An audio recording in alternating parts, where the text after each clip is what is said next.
Hi, I'm John Greaves III. I'm the founder of Garage Gym Life. And one of the biggest objections that I get from people about owning a home gym is not having the funds to set aside to build one. And that is something that is a barrier for a lot of people, but it really doesn't have to be. I reached out to YouTube content creator Charlie Brown, who is the owner of the channel CBS Truth Consumer Reviews, to get his input, his tips, his best practices, because Charlie has built not one but two home gyms on a budget. The latest home gym cost less than $500 and he put it in a one-bedroom apartment. So let's check that out right after this. Hey, if you want to support our channel, plus grab the perfect finishing touch for your home gym, go ahead and grab one of our 16-ounce laminated vinyl banners from our online store. They are easy to hang and easy to clean with just soap and water, and a great way to show that you represent the Garage Gym lifestyle. Go right there to order yours today. So how much, because I know that you're, like I said, you've tried to be frugal while at the same time going, buying the equipment you need and putting together your gym. How much would you say you've spent total on your home gym so far? This one, not including this one, yeah, it's just lot. This home gym so far. How much would you spend? So you spent? I would say this particular gym, this particular setup with everything in that apartment right now. Again, okay, I definitely recommend either way. Before I even start talking about numbers, I recommend taking your time. Getting what you need at that time, and as time goes by, add to it. Grow with your equipment. Right. That way you're able to you're learned in what you're doing, and just it makes your exercise better. You know how it works. But I would say in total, with this particular gym, you could probably get away with doing it for less than $500. I'm pretty sure. That's what I thought. Yeah. That's what I thought. It's like about $500. That is complete. Yeah. So people tell me all the time, oh, I'd love to have a home gym. I just don't have the money. And I'm like, look, when I started my first home gym, my first marriage had ended. And so I moved into a loft apartment and I got a new job. So at the same time, so I had been working at a public gym, right? So I had all kinds of equipment, everything else, right? So the two things happened. I moved into a smaller space, a much smaller space. And I also didn't have access to the gym and the equipment that I was used to. So my first home gym was literally two 70-pound dumbbells and a wooden box that I bought from the step aerobics class at my old job. And I put that at the foot of my bed, and that's what I had.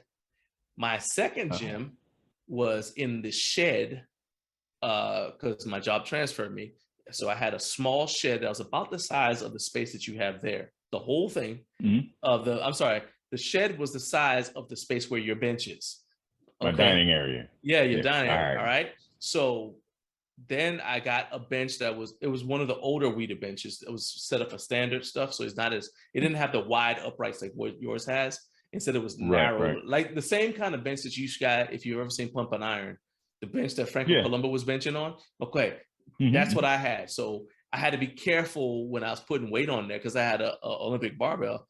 I had to be careful when I was putting weight on there because it will tip over on you because the uprights are so small, right, and narrow. Right.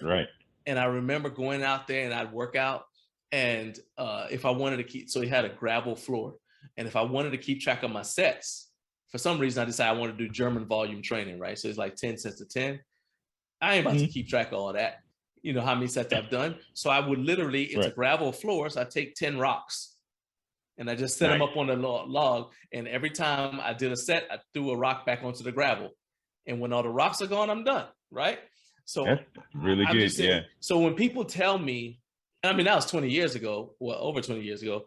But when people tell me, yo, I can't set up a home gym, I just don't have time, I don't have space, what's in my head are experiences like mine and like yours. And I'm like, what you should say is you don't want to set up a home gym because it's not important enough to you yet. Just like getting in shape. Gotta hold yourself accountable. I don't have time to do it. Okay, well, it's just not important to you. Something else is more important to getting in shape to you. Right. Because you got the time. You're just filling it up with something else right now. Right.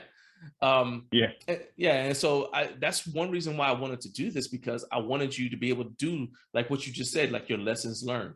What would you say are the top 3 places that you like to purchase, that you like to go to get equipment? I would say one like a local flea market's a really really fun place to look. Oh, wow. Okay. Because they yeah, because they usually have resale stuff. People always bring stuff like that. They're selling garage sales and stuff like that. And again, garage sales. If you're driving down the neighborhood or whatever, and you see one of those, check because you can usually get like what a couple of 45-pound bars for maybe 10, $15, depending on Right. what they're just getting rid of their stuff. But I guess for the newer stuff, I tend to wait till Black Friday week. Okay. You get like 300 pounds for $150 at Academy or something. It doesn't happen all the time, but if it Right. does, you'll buy that unnecessary amount of weight. Okay. Because it'll take care of you. You get 350 pounds and you're starting out, you're good. Or you can find me on Instagram, same CBS True Consumer Reviews, and just type that into your browser, and this little noggin's gonna pop up there. You can't miss me. The fun part about me is that I am the most camera shy person in the world, but I love getting in your face. So let's be friends and let's learn from each other. Those were some awesome tips from Charlie. And if you guys would like to see how he put together a home workout space in his one-bedroom apartment for less than $500, you can just go right there to check it out. As always, thank you for your support. Don't forget to like, subscribe if you haven't already. Please share this video with somebody who you think could benefit from the information. Thank you.